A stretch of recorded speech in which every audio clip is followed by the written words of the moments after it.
¿Por qué tuvo que morir Cristo Jesús? ¿Por qué tuvo que ser Cristo Jesús el que debía morir?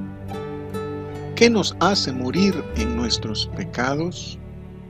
¿Qué quiso decir Jesús con vosotros sois de abajo, yo soy de arriba?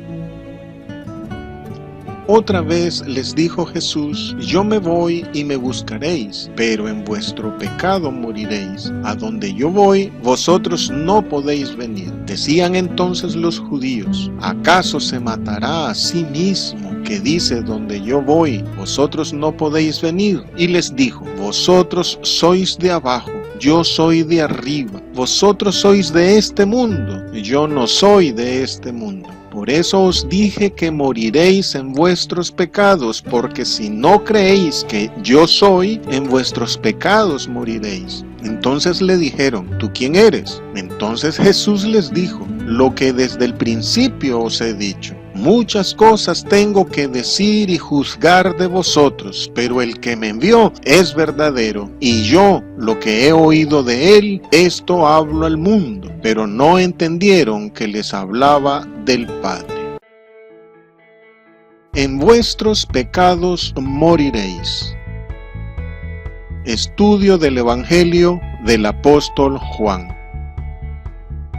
Les dijo otra vez. En otro momento o en otra ocasión, Jesús volvió a hablar a las autoridades judías como indicando una insistencia a predicarles a tiempo y fuera de tiempo. Al dirigirse a ellos, el Señor busca redarguirles, reprenderles y exhortarles con toda paciencia y doctrina. Ya antes se los había dicho cuando planeaban prenderle y matarle, pero dado que insisten en contradecirle y estorbarle, se los recalca. Busca apercibirles de su mal camino. Me voy y me buscaréis. En el capítulo 7, versículo 34, el Señor Jesús agregó, no me hallaréis. Pero ahora el Señor les dice, en vuestro pecado moriréis. Nosotros los creyentes también debemos dejar el empeño por las cosas temporales y los placeres. Si no le buscamos a Él hoy, puede ser que más adelante no le hallemos y muramos. Si no le buscamos a Él, vendrá el día en que Él nos diga, no os conozco, hacedores de maldad, y ocultará su rostro con nube para no oírnos. No endurezcamos nuestros corazones, no sigamos siendo insensibles a su corrección. En vuestro pecado moriréis. En vez de no me hallaréis,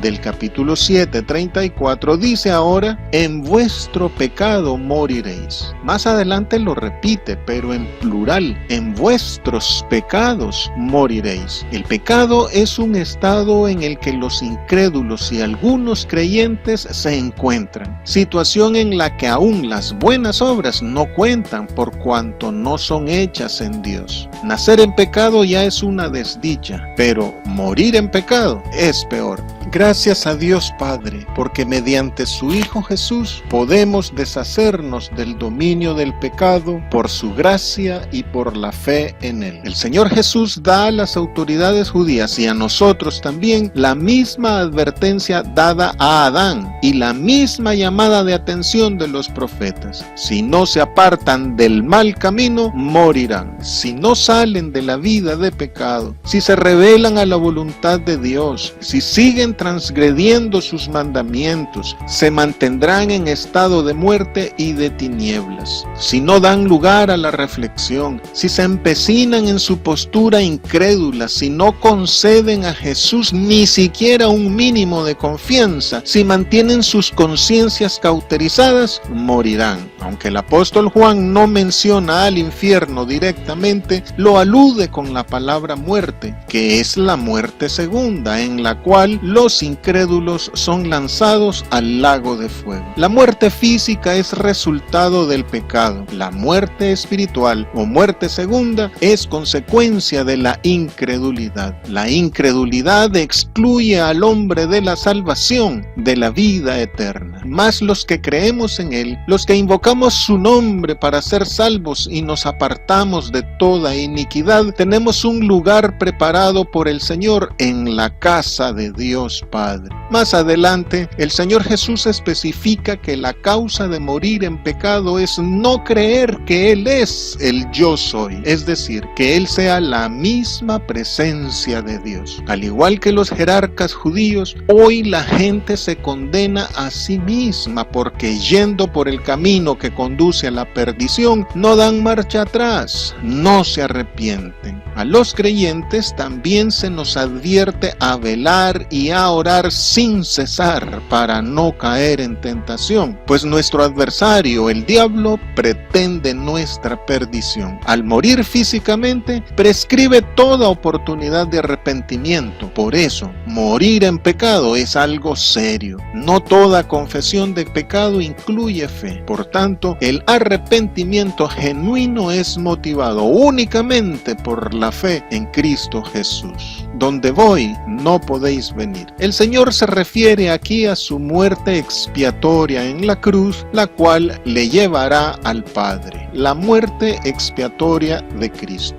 El Salmo 49, versículos 7 y 8 dice: ninguno de ellos podrá en manera alguna redimir al hermano, ni dar a Dios su rescate, porque la redención de su vida es de gran precio, y no se logrará jamás. El judaísmo actual arguye este pasaje para presuntamente probar que ningún hombre, incluido Jesús de Nazaret, puede morir por los pecados de otra persona. Sin embargo, este pasaje de Salmos no está hablando de justos, sino de hombres impíos, condición por la cual es imposible que rediman a otros tan pecadores como ellos. Olvida el judaísmo de hoy que el Talmud les dice que al igual que la vaca roja, la muerte de los justos se expía por los miembros de su comunidad. Una prueba que el judaísmo de la época de Jesús abrigaba el concepto del valor expiatorio de la muerte de un justo son los pasajes de Cuarta de Macabeos 6:29 y 17:21, que dice: haz que mi sangre los purifique, y ellos que se santificaron sirvieron de rescate por los pecados de nuestro pueblo. ¿Por qué tuvo que morir Cristo Jesús? Muchos no entienden por qué Cristo Jesús tuvo que morir. Algunos consideran su muerte como innecesaria, por ejemplo los socinianos y los teólogos contemporáneos. Otros hablan de su muerte como una voluntad arbitraria de Dios, por ejemplo los nominalistas. Hay muchos más que, como estos, tampoco entienden por qué tuvo que morir Cristo Jesús, y no lo entienden porque manejan una mala definición de pecado y porque no comprenden en qué consiste la santidad de Dios. El pecado no es un asunto meramente moral. El pecado no es mera desobediencia. Es una transgresión de la ley de Dios. Por tanto, es rebelión contra Dios. Pecar es una acción directa contra la santidad de Dios. Es una ofensa contra Dios, y esta es la condición de toda persona ante Él.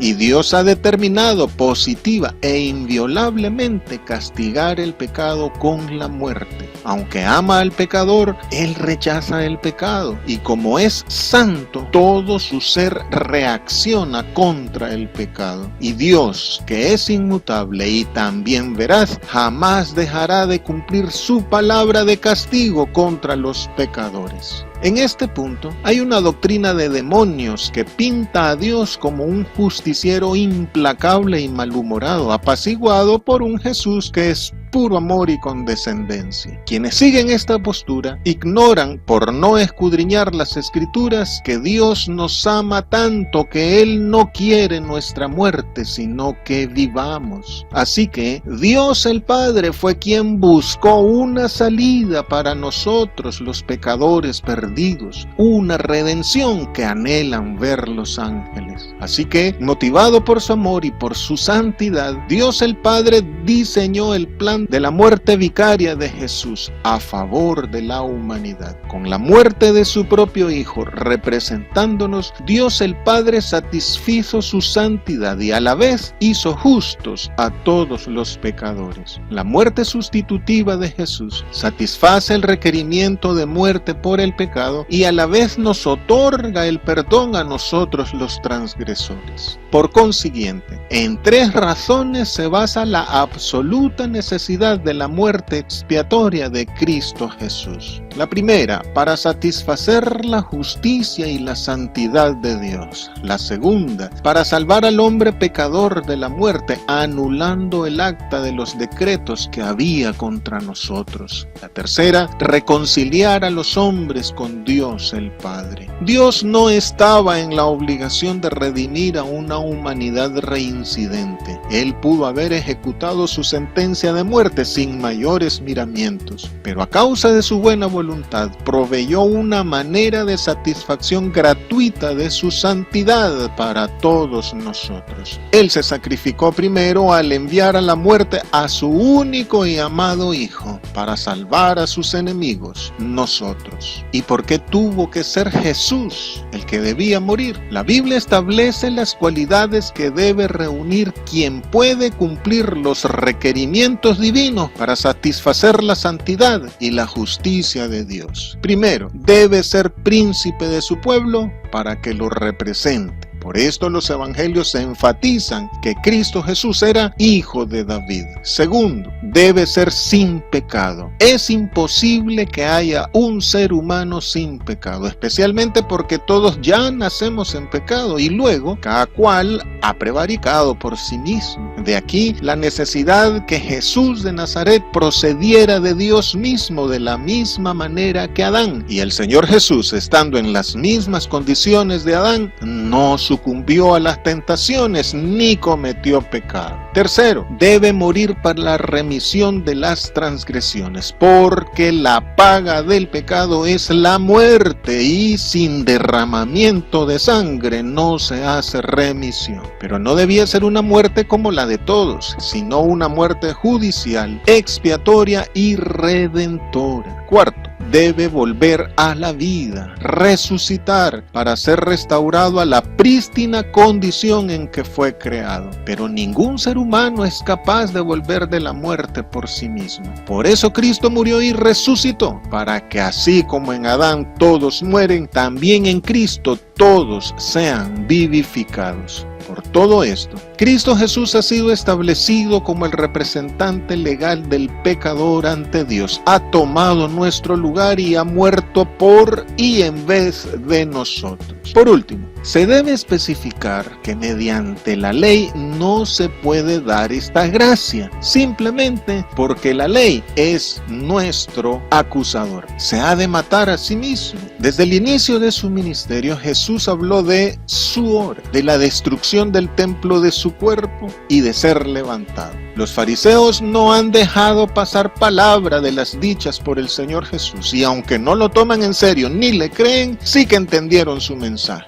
En esta ocasión no cayeron en equívocos, como cuando Jesús les dijo la primera vez que no le hallarían, y ellos pensaron que es que se iría fuera de Israel a predicar. Ahora entienden correctamente que el Señor Jesús se refiere a su muerte, aunque pensaron en un suicidio, lo que a su vez les resultaba improbable. De ahí la pregunta. Le han dicho de todo: comilón, bebedor, amigo de publicanos y pecadores, transgresor de la ley, blasfemo, y ahora lo acusan de suicida. A la entrega total, al servicio hasta la muerte, al verdadero amor, los fariseos de aquel entonces y ahora el mundo lo llama suicidio, locura y conformismo. Nadie muere para que otro viva, dice el refrán del mundo egoísta. Es tal la incredulidad de sus adversarios que olvidaron que ellos mismos eran quienes querían, quienes procuraban matarle. El Señor Jesús no huye de esa realidad. Sabe que es el plan vicario de Dios. No reacciona con violencia, no opone resistencia, porque dar golpe por golpe es legitimar la injusticia. Por eso, el Señor Jesús les señala que la incredulidad es la causa de su incomprensión y la de su propia perdición por rechazarle a Él. Vosotros sois de abajo, yo de arriba. La radical diferencia entre los incrédulos y el Señor Jesús es la esfera de acción. Hay dos ámbitos, dos dimensiones, dos planos, el de arriba y el de abajo, este mundo y el cielo. Los incrédulos pertenecen al mundo, al dominio terrenal, están en el lado de la muerte. Cristo Jesús pertenece al cielo, al entorno celestial y está en la vida del Espíritu. Hay una contraposición entre Jesús y el mundo. El mundo, a causa del pecado, está opuesto a Dios, su Creador, y está contra su Hijo. Por lo que para estar con Cristo Jesús se debe salir del orden injusto del mundo, pues no se puede servir a dos señores. El apóstol Pablo habla también del reino del pecado y del reino de la gracia y la justicia, y contrapone las obras de la carne con el fruto del Espíritu, y exhorta a buscar las cosas de arriba. Pero más que una especificación de lugar, es una identificación de pertenencia. Por eso los creyentes, aunque estamos en el mundo, no somos del mundo, no pertenecemos a él. Cristo ha descendido del cielo para que nosotros ascendamos al cielo. Por su venida, el cielo está abierto y los ángeles de Dios suben y bajan sobre el Hijo del Hombre. No creéis que yo soy. El Señor Jesús afirma aquí que si no creemos que Él es el yo soy, entonces moriremos en nuestros pecados. El Señor hace una referencia a la profecía de Isaías 43:10. Os escogí para que me conozcáis y creáis y entendáis que yo mismo soy. Y también se puede leer para que entendáis que yo soy para siempre el mismo, en donde yo soy alude al nombre divino. En el capítulo 8, versículo 58 del Evangelio de Juan, el Señor Jesús dice: antes que Abraham fuese, yo soy. Con esto el Señor reafirma que este es su nombre divino y ratifica que no pertenece a este mundo terrenal, sino al de arriba. No es que Jesús sea el Padre mismo, como pretende el modalismo unitarista, sino que Él es el resplandor de la gloria del Padre, la imagen misma de su sustancia. El Padre está en Él y Él en el Padre. Verlo a Él es ver al Padre, por lo cual solo Él es el camino al Padre.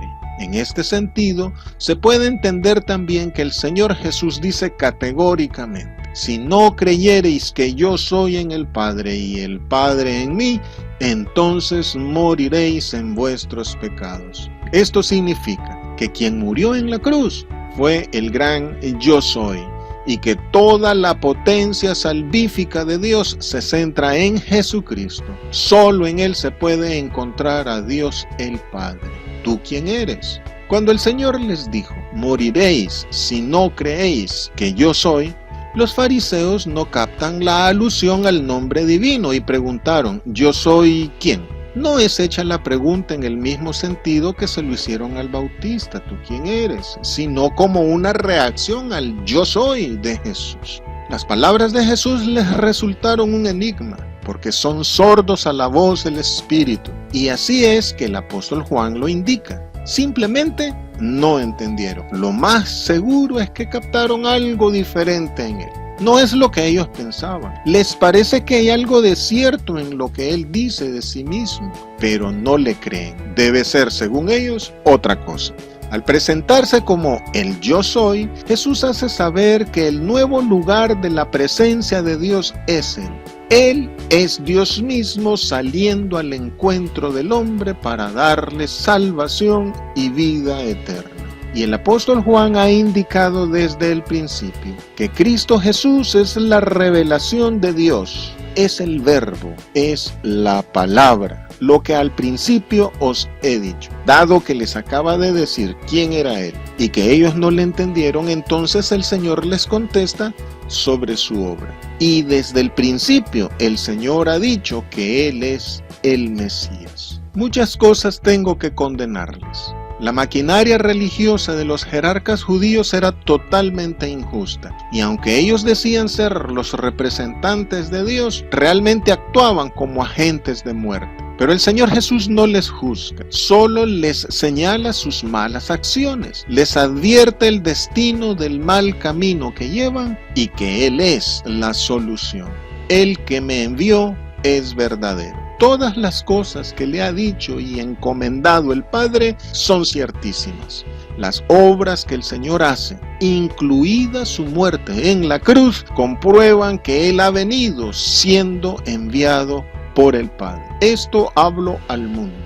El Señor Jesús se abstiene de emitir sus opiniones acerca de los jerarcas judíos y del mundo, porque no ha venido a juzgar, sino a hablar solamente lo que ha oído del Padre que le envió. El Señor no emite palabras de juicio, ni críticas, ni culpas, ni condenas. Solamente dice al mundo las palabras del Padre. No puede condenarles porque no ha venido a eso, sino a salvarles, aunque la férrea oposición del mundo no le deja otra alternativa. Y no quieren entender ni aceptar el más grande plan de salvación de Dios el Padre a favor de ellos mismos, en Cristo Jesús. No entendieron que les hablaba del Padre. Los fariseos no relacionaban en absoluto al Señor Jesús con Dios. Sospechaban algo diferente en Él, pero no aceptaban que viniese de Dios mismo, aunque claramente el Señor Jesús así se los manifestó. Al final, erróneamente concluyeron por su obstinación que Jesús no podía ser más que un brujo y un falso profeta.